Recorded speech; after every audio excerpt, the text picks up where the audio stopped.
Good day po. So sa video po na ito, i-discuss ko kung paano magsimula at gumawa ng Zipgrade account. So unang-una, mag-open po tayo ng ating browser at pumunta po tayo sa zipgrade.com.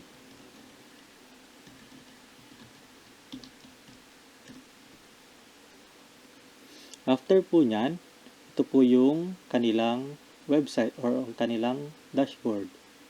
I-click po natin ang New User. Pagkatapos po nito, ito na po ang form na fill upan po natin.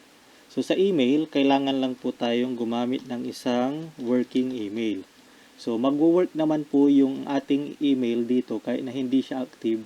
Pero ang problema lang po natin, once po na nawala po natin yung password, ay hindi na po natin siya mai-reset by using this email. So in my case, I use this email since active po ito at ginagamit ko po siya.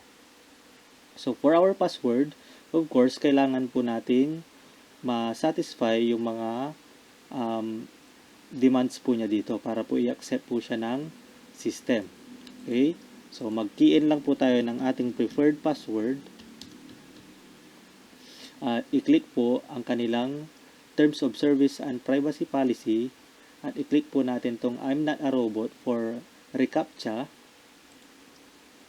and then click for Register New User. After po nyan, kung successful po tayong nakapagpa-register, ito na po ang ating bubungad sa ating screen.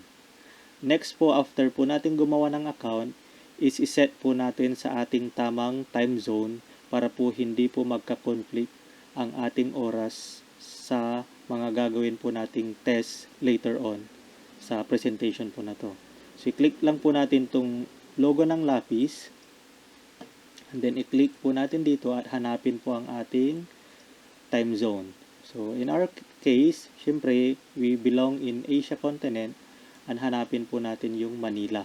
So, Asia/Manila and then save. So, ito po yung ating time zone ngayon. Nasa Asia, Manila po tayo. Nasa tamang oras na po tayo. So, ito po yung ating phase 1 at tapos na po tayo sa ating account registration.